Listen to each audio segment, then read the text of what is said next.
turn off your phones, give me your undivided attention, and engage. I promise it'll be worth it. Let's give it up for Bill Davis.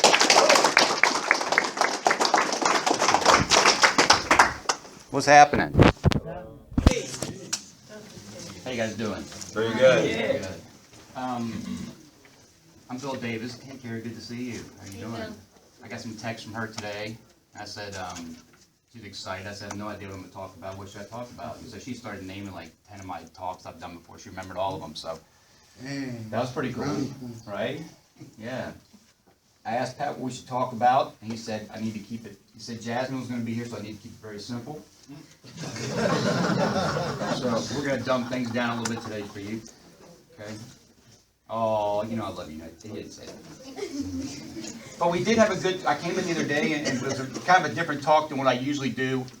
It was it was kind of deep and just kind of a teacher type thing where I just kind of just laid out some things for people in the Fredericksburg office, how to do some things in their life, and hopefully that became something that you still use.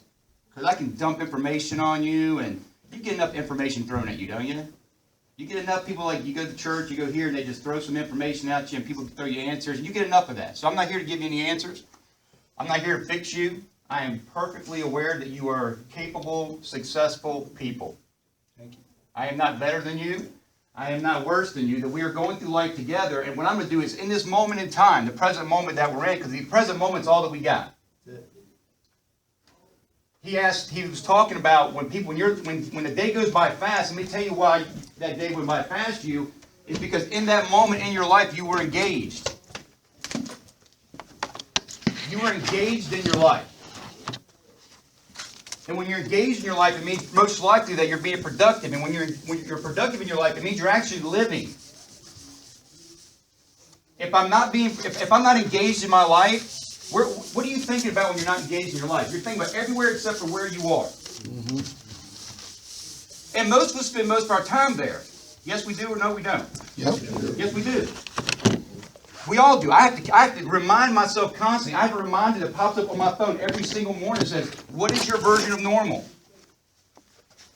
What do you want? What is normal for you today? Thank you. What is normal for you?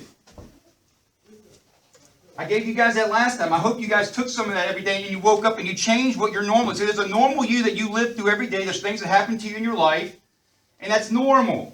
Your parents broke up, it's normal. There's things that are normal. And if you don't like your normal, if I asked you the question of what you want your normal to be, what would that normal be?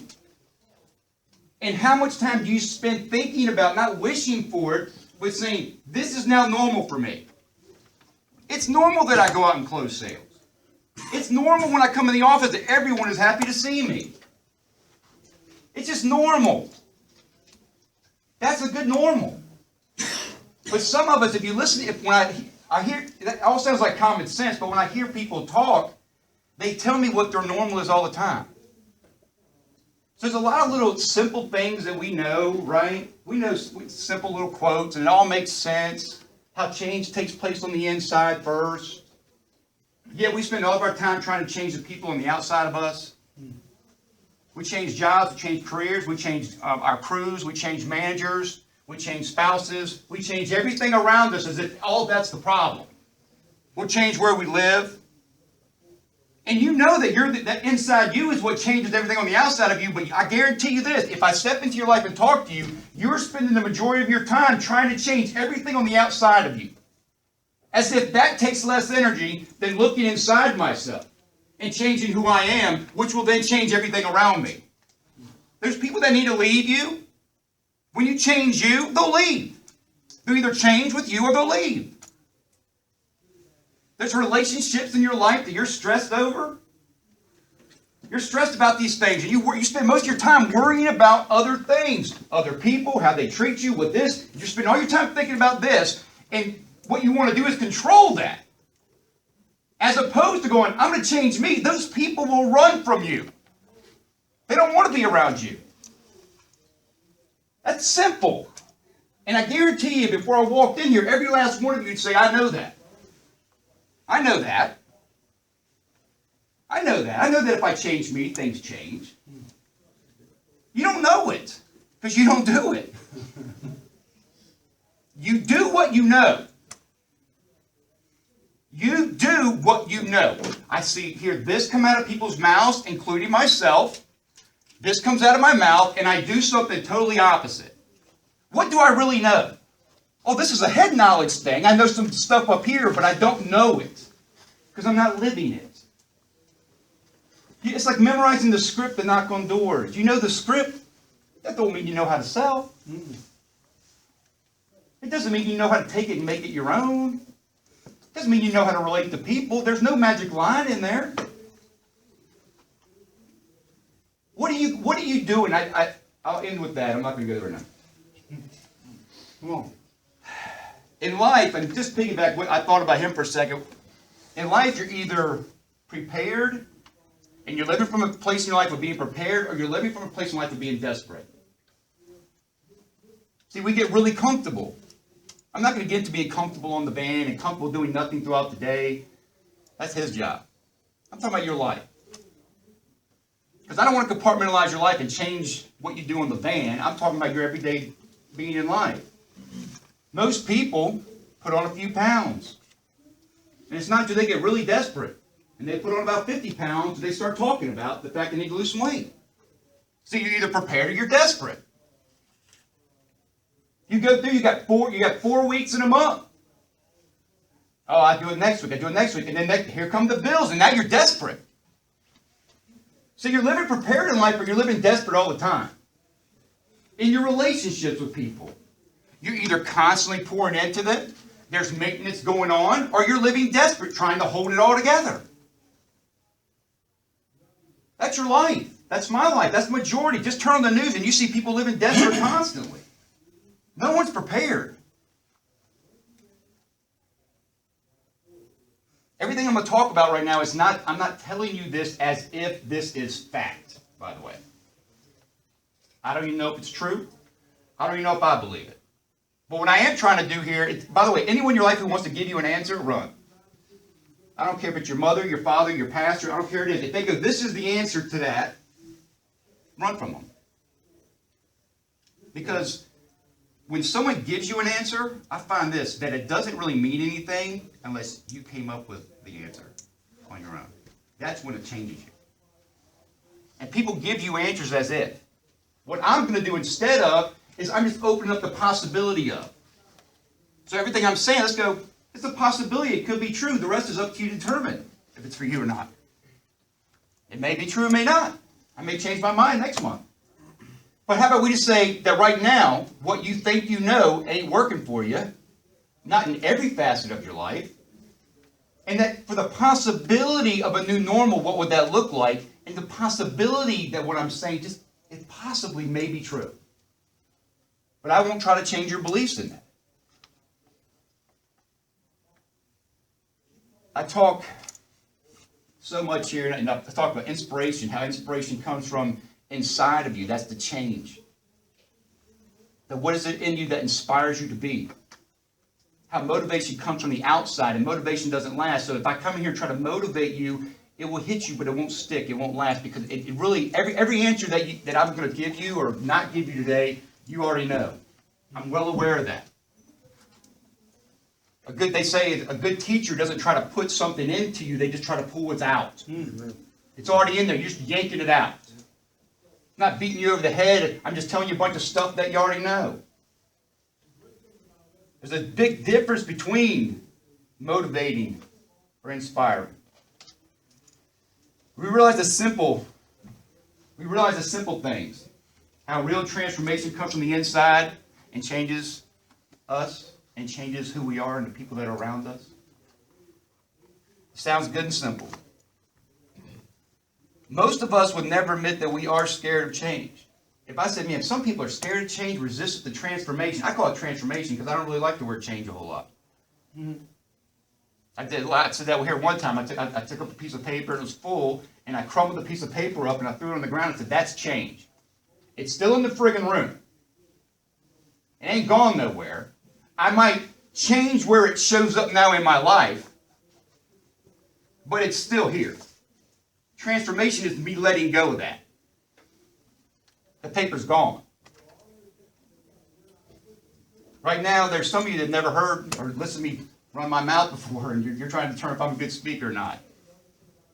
If I'm entertaining, which means you're not in the present moment, you're in a judging moment. And you'll never produce anything there. We learned that here, didn't we? Yep. That's like a quarterback of a team, on a football team at practice, trying to figure out if the coach is a good coach during practice. Stupid.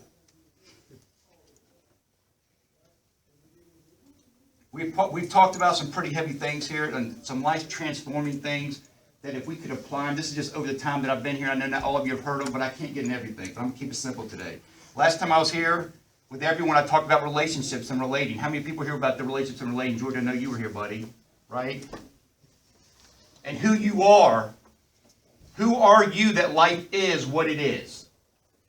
See, some of you say life is this. My relationship is this. My job is this. And my thing is, whatever it is, it's that because of you. Who are you that it is? Whatever it is. Everything in your life is a result of who you are. It is that. People don't realize when they complain a whole lot that all they're doing is telling on themselves. That's you, and that's what that is as a result of you. I've never met an empowering complainer before. I mean, you turn on the TV, man, do you hear like a politician or someone complaining? Does that motivate anybody? It's horrible. There are no powerful complainers in the world. All they can do is steal from people. There's nothing there. Probably you know in your crew, complaining does nothing. At all. Nothing. We talked about what would it take or make, what would you need in your life to make you satisfied, didn't we? You guys remember that? What in your life would it take that if you had that one thing, you'd be satisfied in your life? Some of you were here and you don't even remember that. Because you've taken a stance in your life that you're not satisfied. So everywhere you show up in your life, you show up as you, who you are, of being not satisfied there. But it doesn't matter what it is. You're never going to be satisfied. That's who you are. Not satisfied. And you're content with that. We talked about how the stars in the universe could care less about your deepest wants and desires. How if you went out to the beach or to the river or whatever, and you looked up at the stars and you started telling your deepest concerns and desires and wants, and you stood there for 10, 15 minutes, just told them everything you wanted, and just see how much they move for you. See how much they care about what you want. Because stars don't move for that. Stars move for the deed itself. It's when you begin to do that the stars will move. Things change in your life when you begin to, the things that I say I know become practical in my everyday life and being that I am these things. I am happy. When I declare I am happy, things in my life change because I am this, regardless of circumstances or anything that comes into my life. I'm not out at the job and all I'm thinking about while I'm at the job is I can't wait to get home. You'll get home. I promise you, you will get home. But when you're in a van, you're not home, so why are you thinking about being home? Does that make any... Do you see how unalive in life that is? You are dead. You are dead. If you're sitting on a van somewhere and all you're thinking about is where else you would want to be, you're not even alive. You are wasting time. And I promise you this, you will find yourself in life desperate to catch up. Desperate. Some of you have parents and people in your life who have been living desperate, and you've watched them live desperate. They're always trying to catch up. They're always trying to hold on to this and control that. They've been desperate their whole lives, and you better be careful because you're going to get desperate too. Unless you make a constant decision to change and transform who you are and what your normal is and become prepared. You know, there's some people in life, it just seems like life is on autopilot for them. I've been accused of that sometimes. Like people say, man, look at your life just on autopilot. Sometimes it is, sometimes it ain't. Don't get me wrong. I try to live my life from a perspective of I'm not desperate. I don't want to wait until it's the fourth quarter and it's 4 minutes on the clock and I'm down by 14 points to decide, okay, it's time to start playing. That's just dumb. What if I just gave a little bit of energy every single day? I'm not talking about you even bringing 100% of yourself to the job today. Because if we be honest with ourselves, most of us maybe bring 50% to a day. Maybe 50 for at least half the day. What if I just bump that up to like, you know what? I usually don't work too hard. Let's just be honest with myself. So for the next 3 hours, I ain't giving Paula all day, but I tell you what, for the next 3 hours, I'm going to knock the heck out of these doors. She ain't getting no more than that. Right? But she'd be happy with those 3 more hours because as soon as that change started happening, you start getting a little bit more successful from it, you might bump it up to 4. You might. If you knew you were going to be successful, if you knew your normal day was you being successful, you would run to the van. There's no hurry to go out there and get shut down. Because you're expecting your normal to be something totally different than what you should be expecting it to be. Does that make sense? Mm-hmm. I usually don't talk about that, young. People don't look for transformation in their own lives, yet they want things to change. Most of us, if I said, what's some things you'd change in your life, you would start naming off a list of things that you'd want to change. And one of them wouldn't be you. I want to change him. I want to change her. I want to change Pat. I want to change my job. I want to change. I want to change the house I live in. You know, I want to change the money I make. And you won't mention you. That's a controller and a manipulator, by the way. You're trying to manipulate, control your life by not dealing with the only thing that can change your life. It's simple. And the reason why everyone in the room is going, he's right, is because when truth is spoken, it resonates so deep inside us that we can't help but say yes. Now, later on, it doesn't mean you can't change your mind and go back to an old pattern of thinking because that old pattern of thinking has been with you for a long time, and it will kill what I just said. It will destroy it. It will choke the seed, and no tree will grow. And you'll go back to being comfortable. And one day you'll wake up desperate, and you're going to remember this phase. And it won't be saying, I told you so.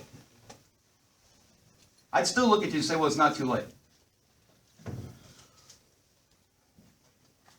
We attempt to control others and change them, and it takes less effort. I was talking to him and ended on this. I'm going to keep 2 simple key points that I think are great life principles. How about that? It's very, very simple. You already know them, by the way. But I want you to know them to where you apply them. I was talking to a young girl, and she's wanting to lose some weight, things like that. She's addicted to Pepsi.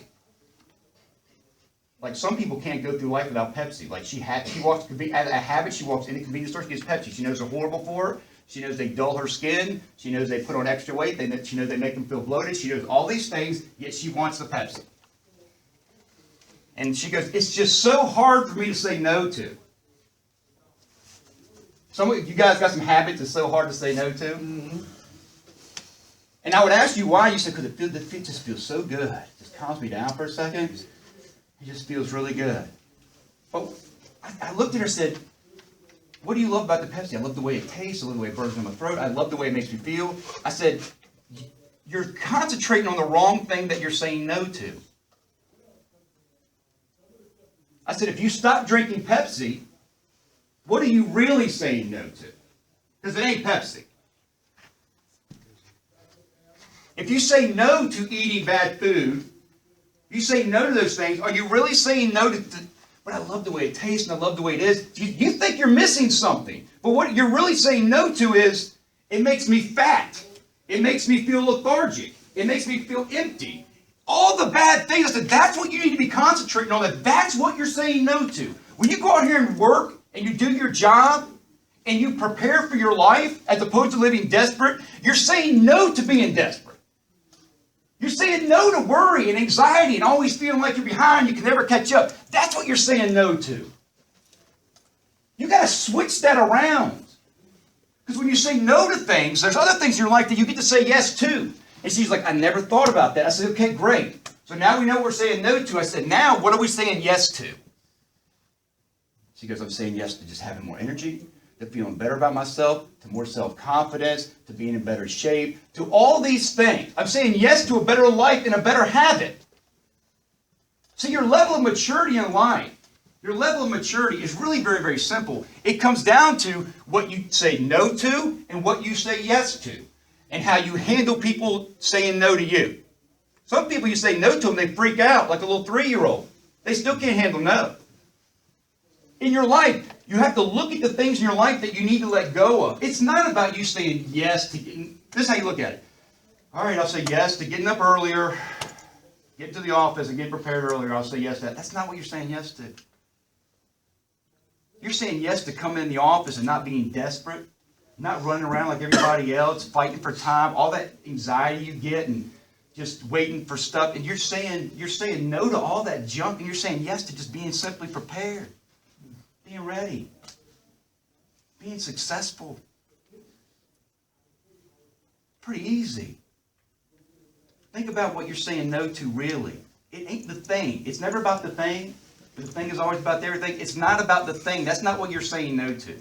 When you say no to a bad relationship with someone that you're with, you're not saying no to that person. You're not rejecting that person. You're rejecting what that person and you two of you together are having together. It's the anxiety and the arguing, the fighting. That's what you're saying no to. You're saying no to those things, and you're saying yes to the possibility of finding someone who's better if you get better. If not, you'll attract the same thing again. Second thing is, so what? No and yes. What do you say no and yes to, right? Think about that. The next one is, I talked to her, is pretty good, was she started talking to me about expectations she had for a relationship in her life. And I listened to her talk about, I said, well, number one, I said, she goes, what's a relationship to you? I said, a relationship to me is not any of the things that you think it is, or anybody else. I was like, well, what thing? She told me like 5 things that she had to have these things in her relationship. I said, well, you just snuffed out the possibility for a lot of things to happen.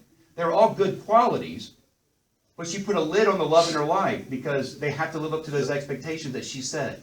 And when you set up expectations for other people in your life, for your job, for how people treat you, when you set up expectations, you will be let down. And I'll tell you why. Because I expect it, I won't be grateful for it. What you should do. Think about like a husband and a wife. He expects her to clean the house. So he comes home, the house is clean. He don't notice. That's what you should do. He expects it. How many of you got some kids that just expect some stuff? And they ain't grateful for it. They just expect mom to do some stuff. They expect dad to do some stuff. Some high expectations they put on some people. They expect to get the latest tennis shoes. They expect it. You go through life expecting those things. What it does is it creates an attitude in you of being ungrateful because you expect it from somebody else. And the only time, the second part is the only time you'll notice it is when it's not done. So the husband comes home, the house is not clean. He's like, the house ain't clean. Poor woman, she's sitting there. No one's noticing when she does it because it's just expected. And the only time it's getting brought up is when it's not done. That's a horrible way to live your life, but we live that way. You have expectations of me coming up here and what you're going to get for you. You have expectations from Pat. You have expectations from Pam. You have expectations everywhere in your life. And there's only one person in your life that you need to have high expectations for. That's you. Come on. And I told her, I said, you need to take all your expectations off of him and put all your expectations on you. That way, when you do something and someone doesn't say, oh my God, you're so good. So awesome what you did the other day with a couple of sales, you cleaned the van, you this and this. You won't go, I can't believe no one thanked me, because you go, that's what I'm supposed to do. Because you expected of yourself to be successful. You don't even congratulate yourself or pat yourself on the back or look for someone, get your feelings hurt because someone didn't recognize you. That's what's expected of you because that's what you expect of you. And you raise your level of living because now your expectations are your own. No one controls that but you. You control your level. Other people can have high expectations of you all they want. You ain't got to live up to what they want. You live up to what you want. And right now you already are.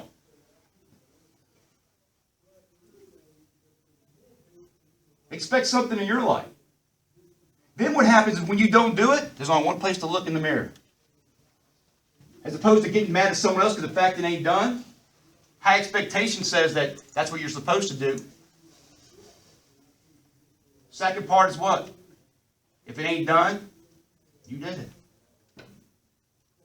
That's a powerful way to live. I don't know what you expect out of your life. I really don't. I don't know what normal is for you. But I guarantee if we were around the room, there's some things in your life that you would change, that you say, I want this to be normal. I'm going to end with this. I went to something that I'm going to challenge you to do. And I want to have a day actually where we do this together. And we basically stand up and read these things to people, because I've done it with a couple groups before, and it was powerful. There's hardly anyone leaves the room without breaking down. Everyone's crying. And what I have people do is I have them write their eulogy. You write your eulogy. Not from a me perspective, but from a person is speaking about you perspective. Write your eulogy. Right now you look at your life, and when you look at your life, what the heck are people going to say about you? What would you say about you? That's what's going to happen. It makes you look at your life when you look at the end. I challenge you, man. You want a transformational moment. A transformational moment in your life would be for you to sit down and write your eulogy as if someone else is speaking about you. It makes you reflect, because you almost want to fight over good things to say about yourself. Besides the old typical, well, she was really sweet and really nice and really cared about people, and all the junk that gets said about every single person because no one think about nothing to say about them. And everyone, when they die, is the best person you ever met. I mean, man, it's just ridiculous. I hear some things people say about people. I go, I know him. That wasn't him. I mean, I respect he's dead, but I mean, it doesn't change the fact that what happened. You know what I mean? He was him. He did do those things. Am I wrong? He did. But maybe change that eulogy for just a second. Instead of writing that eulogy about where you are right now, write that eulogy from a perspective of how you want it to be. Because it's not too late. We ain't there yet. I wrote mine. And as I'm writing it, it started coming out in my niece's perspective. And I've told you guys a story before about how I looked at her at 10 years old and I said, Emily, so what do you need to know? She's like, oh, Uncle Billy. I ask crazy questions sometimes. And I explained to her, I said, what do you need to know from life? And in all her genius, she says, I need to know that Mom and Dad love me. And her mom turns her head around like this and goes, but you know that, right? And she goes, yeah, but I need to know it. And when I'm writing this thing, and I don't know why I picked her, but I picture Emily looking at the crowd of people going, if my uncle were here today, he'd say to you, what do you need to know? What do you need to know from life? What do you need to know as far as to be happy? What do you need to know in your success, your life? What do you need to know in your relationships? What do you need to know in every of your life? There's areas in your life, there's things that you want to know. You need to know those things. And he would then say to you, what are you doing to make sure that you know them? If you need to know you have a purpose in your life, what are you doing to know that purpose? If you need to know that you're loved, what are you doing to ensure that you're loved? If you need to know that you're successful, what are you doing to know that you are that? What are you doing to know it, to know it, to know it, not believe it? Because believe it just means I don't know it. Whenever I hear someone say, well, I believe this, I go, great, that means you don't know it. Because when you start knowing something, you don't say, I believe this, I believe that. You go, I know this. That's a fact.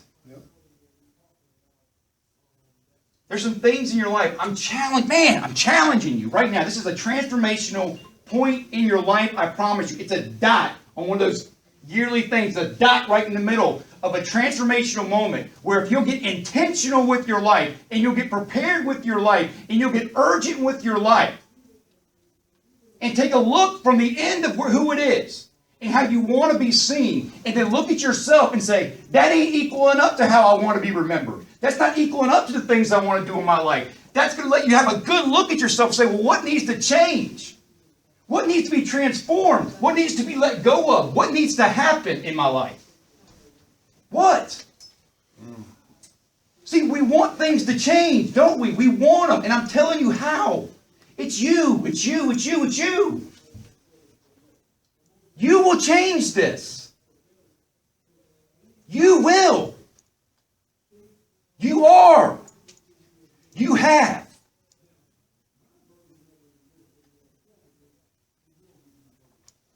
Simple. You know this. But it's like a wake-up call sometimes. Sometimes you got to do this. Someone's got to wake you up a little bit because you're dazing off, and I get there too. And there's people in my life that call me, hey, time to wake up. Let's get intentional. Let's get intentional. Let's get intentional. Some of you won't write out your eulogy because you've taken a stance in your life that you're not satisfied and you're cool with it. Some of you will. And if one person in the room does it, it was worth me walking over and doing it. Get intentional. All right? You guys have a good day.